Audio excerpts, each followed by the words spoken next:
अपना आगे देख आप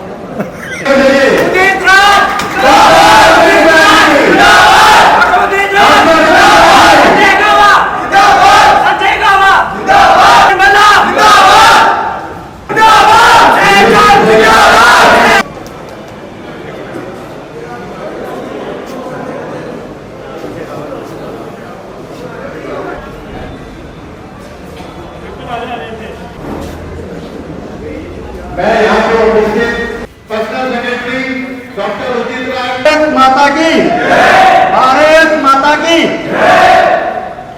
आदरणीय doctor Udit Raj ji, chairman, national chairman KKC Shri Sanjay Gawa ji, national vice chairman KKC Shri CN Maurya ji, personal secretary to doctor Udit Raj ji, madam Sonia ji, स्वागत करता हूं कि आप यहाँ पे आए। हमारे बीच में बैठे हैं श्री, ये हमारी पहली मीटिंग थी। अगर हमको कुछ कमी है तो उसके लिए हम क्षमा चाहते हैं, करें उनके हकों की बात करें। जम्मू कश्मीर के भी जितने भी अनऑर्गेनाइज सेक्टर के जो वर्कर्स हैं उनकी मांग हम जोर शोर से रखेंगे। ये फर्स्ट टाइम जम्मू के अंदर अनऑर्गेनाइज सेक्टर वर्कर्स की ये मीटिंग होने जा रही है। मैं आपको ये विश्वास दिलाता हूं, अगर आप अपना आशीर्वाद जम्मू के ऊपर और हमारे ऊपर रखते हैं तो हम यहाँ पर एक ऐसा संगठन खड़ा करेंगे कि नेक्स्ट टाइम आप जब आओगे आपको कम से कम हजारों की संख्या में यहाँ पर आपके अनऑर्गेनाइज सेक्टर्स के लोग दिखेंगे। डॉक्टर साहब, मैं आपको बताना चाहता हूं, जब से 370 टूटा है, जम्मू कश्मीर का, जम्मू के डोगरों का, चाहे वो काम करने वाला है, दिहाड़ीदार मजदूर है, चाहे वो किसान है, चाहे वो नौजवान है, आज उसका कत्ल कर दिया गया जो आज की प्रेजेंट गवर्नमेंट है। डॉक्टर साहब, मैं ये कहना चाहता हूं अपने नौजवान साथियों से, जिस तरह से भाजपा पिछले 5-7 साल के अंदर बड़ी जोरों शोरों के साथ हिंदुस्तान के अंदर उनकी गवर्नमेंट्स बनती आ रही है, लेकिन मैं आपको अपने खून के साथ लिख के ये देता हूं कि जम्मू कश्मीर में आने वाले वक्त के अंदर कभी भी भाजपा की सरकार नहीं बनेगी। जो इनकी बुआ मैडम महबूबा मुफ्ती, जब तक इनको चीफ मिनिस्टर बनना था, इनको डिप्टी चीफ मिनिस्टर बनना था, इनको मंत्री बनना था, तब इन्होंने 4 साल उनके साथ खूब मुझे लौटी, खूब मलाइयां खाई, और आज पिछले 4 साल से जम्मू कश्मीर के नौजवान आप देख सकते हैं वो सड़कों पर हैं। हमारे PHE के जो एम्प्लॉय हैं वो सड़कों पर हैं। अनऑर्गेनाइज सेक्टर का इतना बुरा हालत है कि आप सोच नहीं सकते। जम्मू कश्मीर के जितने भी नौजवान हैं उनकी नौकरियां 370 हटने के बाद यहाँ पे बाहर के ठेकेदार आ रहे हैं, बाहर की लेबर आ रही है, और हमारे जो यहाँ की दिहाड़ीदार हैं, जो मजदूर हैं, उनकी पद से बदतर हालत हो गई है। तो डॉक्टर साहब, मैं चाहता हूं कि आप हमें दिशा निर्देश दें ताकि जम्मू कश्मीर के जितने भी अनऑर्गेनाइज सेक्टर्स के वर्कर्स जो हैं, हम उनको मजबूती के साथ उनकी आवाज बुलंद रखें। साथियों, संगठित कामगार कर्मचारी कांग्रेस राहुल जी का सपना है, और इसको सेल को शुरुआत करने का जो मेन मकसद है आदरणीय श्री राहुल गांधी जी का, कि कांग्रेस पार्टी का मुख्यालय AICC का भारत के अंतिम पंक्ति तक आखिरी जो भी आदमी, जो कामगार है, जो वर्कर है, जिसका शोषण किया जा रहा है, उस तक पहुंच करना, उसके हकों की लड़ाई लड़ना, उसके हकों की लड़ाई लड़के उसको उसके हक दिलवाना। अगर हम इसमें कहीं भी कामयाब हो जाते हैं तो महात्मा गांधी जी के सपनों का भारत, जवाहर जी के सपनों का भारत, सुभाष चंद्र बोस के सपनों का भारत, भगत सिंह जी के सपनों का भारत, वो हम बनाने में कहीं ना कहीं कामयाब रहेंगे। आज देश में तकरीबन 45 से 50 करोड़ लोग असंगठित कामगार में गिने जाते हैं। कितने? 45 से 50 करोड़ लोग। और 45 से 50 करोड़ अगर ये आबादी है, ये संख्या है, तो समझो भारत का आधा वोटर तो ये है। और उस तक हमारी पहुंच कितनी है, उसके लिए हम कितना काम कर पा रहे हैं, मेरे बोलने की जरूरत नहीं है, आप खुद उसको अपने दिल पे हाथ रख के बोलिए।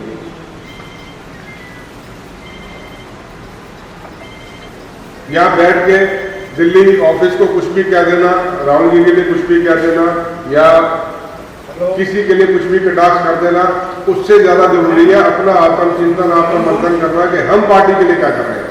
पार्टी के लिए छोड़ो, हम देश के लिए क्या कर रहे हैं, हम गरीब के लिए क्या कर रहे हैं, हम कामगार के लिए क्या कर रहे हैं।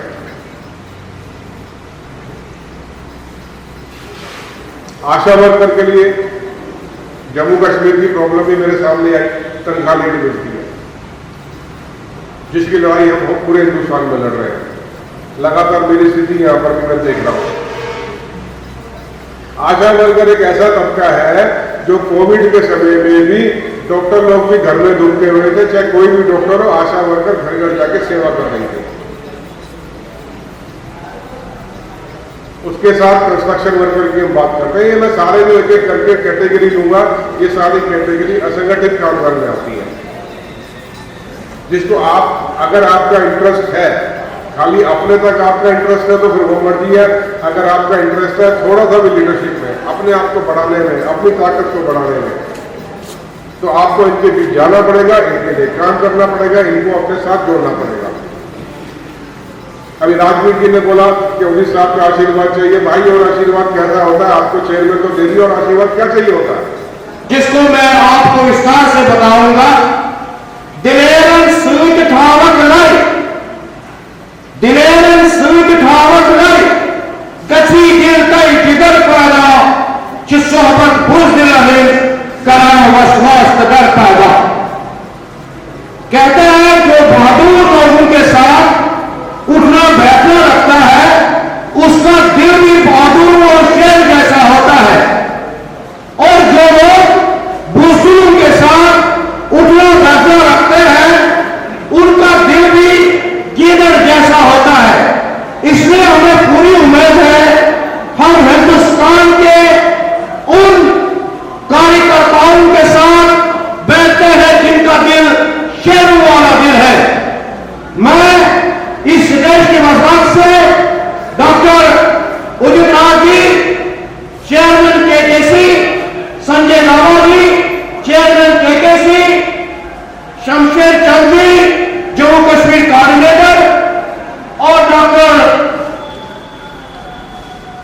सीएम मौर्य जी, सोनिया जी, डॉक्टर नीसा जी और बाकी दीगर स्टेज पर बैठे हुए तमाम लोगों का मैं तहे दिल से शुक्रिया अदा करता हूं। जम्मू शहर में अर्बन पुअर पॉपुलेशन बहुत ज्यादा है, गरीबी रेखा से नीचे रहने वाले बड़े लोग हैं, अनऑर्गेनाइज सेक्टर में बहुत ज्यादा तादाद यहाँ पे है, लेकिन उन तक पहुंचने की जरूरत है।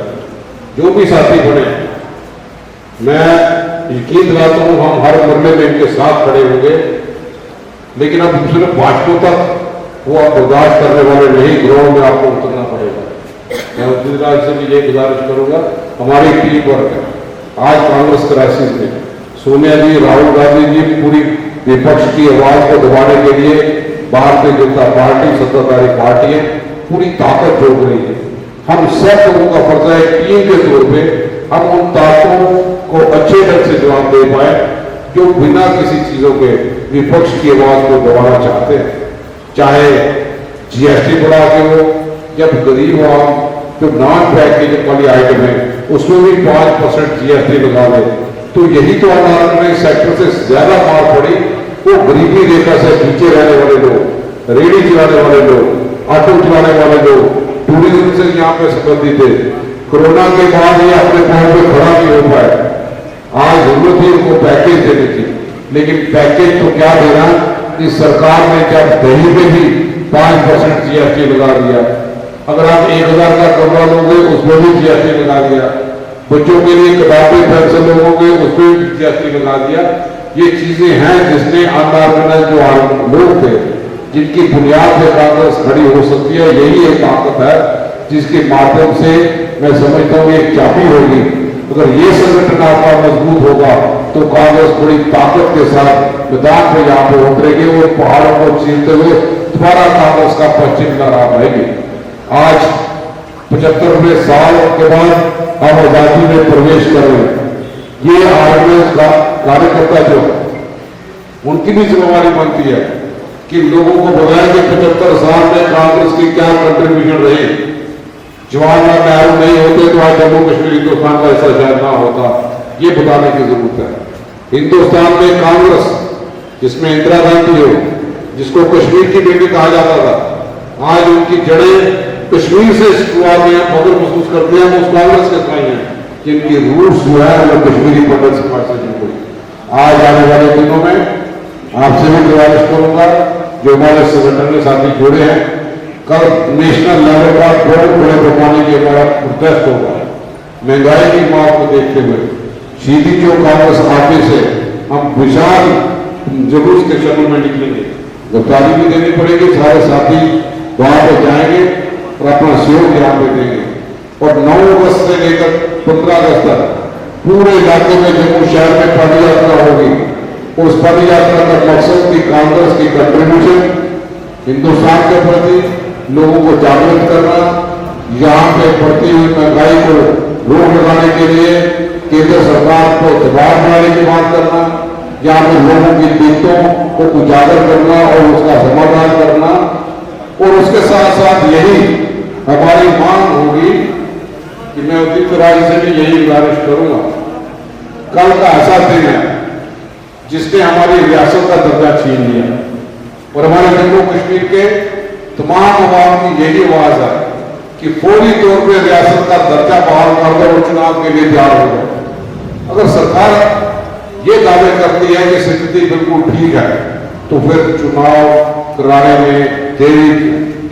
आज ये बुनियाद है, ये वो संगठन की बुनियाद है जिससे गरीब आज जो वोट डालने के लिए जाते हैं, रेडी वाले वोट डालने के लिए जाते हैं, 100% पोलिंग करवाते हैं। अनऑर्गेनाइज्ड सेक्टर की बहुत बड़ी इम्पोर्टेंस है। मैं तमाम पदाधिकारी का दिल की तरह से शुक्रिया अदा करता हूँ कि काफी देर से हम लोगों की बातें सुन रहे थे और उम्मीद करते हैं कि मॉनिटरिंग करेंगे, कम से कम 1 महीने में 2 बार जरूर चक्कर लाएं। हम इनकी मदद करेंगे संगठन को मजबूत करने के लिए, ताकि हर ऑर्गेनाइज सेक्टर, ऑटो वाला हो, रेल वाला हो, रेलवे वाला हो, वो आपके साथ जुड़ पाए। लेकिन बशर्ते कि आप भी अपने कर्मों को घर से बाहर निकालें, दफ्तर के साथ करना चले, रास्ता रखें। जो चीजें होंगी वो दोबारा रिपीट नहीं होगी। ये जम्मू कश्मीर है, जम्मू कश्मीर में ये टेस्टिंग लेबोरेटरी नहीं होगी। हमें भाईचारे की ताकतों को मजबूत करना है, क्योंकि जहां पर फिर सर उठाते हुए देश को बांटने का काम कर रही है, भारत में नफरत की दीवारें खड़ी कर रही है। आज हमें ये प्यार मिला, आपका संगठन, आपका यूनिट जो जमीनी स्तर में लोगों के बीच में है, अगर ये ताकत का मुजाहरा करते हुए भाईचारे की ताकत को मजबूत यहाँ पे करेगा तो किसी भी साथी को ऐसा मौका नहीं मिलेगा कि उस मंच पे आगे धार्मिक भावनाओं को गुमराह करके सियासी रोटियां सेक सके। यहाँ पे बहुत ज्यादा प्रॉब्लम है, एम्प्लॉइज का प्रॉब्लम है। कितने सालों में कैजुअल लेबर को डंडे यहाँ पे पड़ रहे हैं, उनकी आवाज रद्द करने के लिए भी मैं महसूस करता हूँ कि ये सक्रिय हजारों को गुजारने का लोग जमा हो। जिन लोगों ने कोरोना में जान देने लेके टेलीविजन ने काम किया, कहीं एसपीओ से जितना जान देने लेके काम किया, आईटी ट्रेन होने के बाद कोई रेगुलर फॉलोअर्स कोई नहीं, कोई बटालियन नहीं।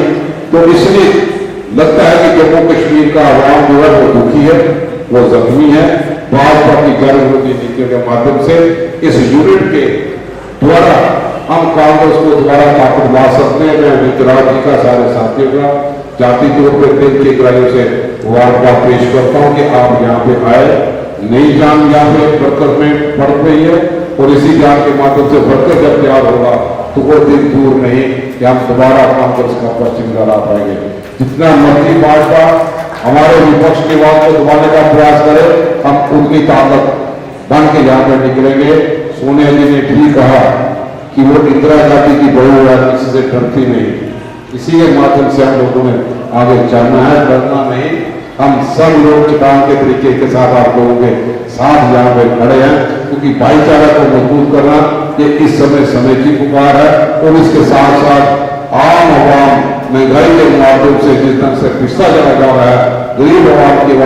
करना हमारा फल होता है। मैंने हिमास के साथ सारे साथियों का, कंवर सिंह जी का जो यहाँ के कारपोरेटर है, पूरा दिन रात मेहनत करते हैं। जो आपके कोऑर्डिनेटर संजय जी, राजनीति, इनको ताकत देने के लिए हर कदम हर वक्त पे आपके नेतृत्व का ध्यान रखते हुए जो भी आदेश होगा उसको जमीनी स्तर पे हम इनको पूरा करेंगे।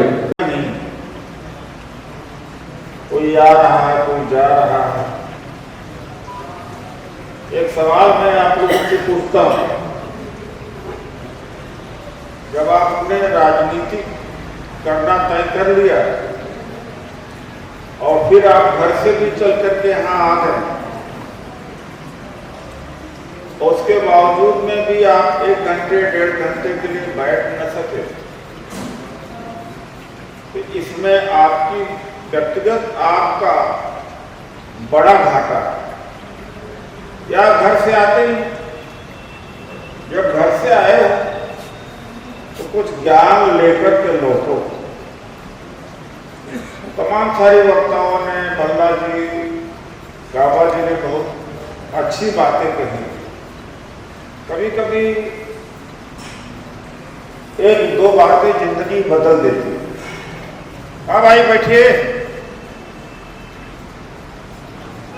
लेकिन वो मैं देख नहीं पा रहा। ये थोड़ा चिंता की बात है। मैं आज देश की बात और पार्टी की बात को मैं इतना दिन था, हमें क्या मिला? गुलाम नबी आजाद जी के साथ इतना दिन था, हमें क्या मिला?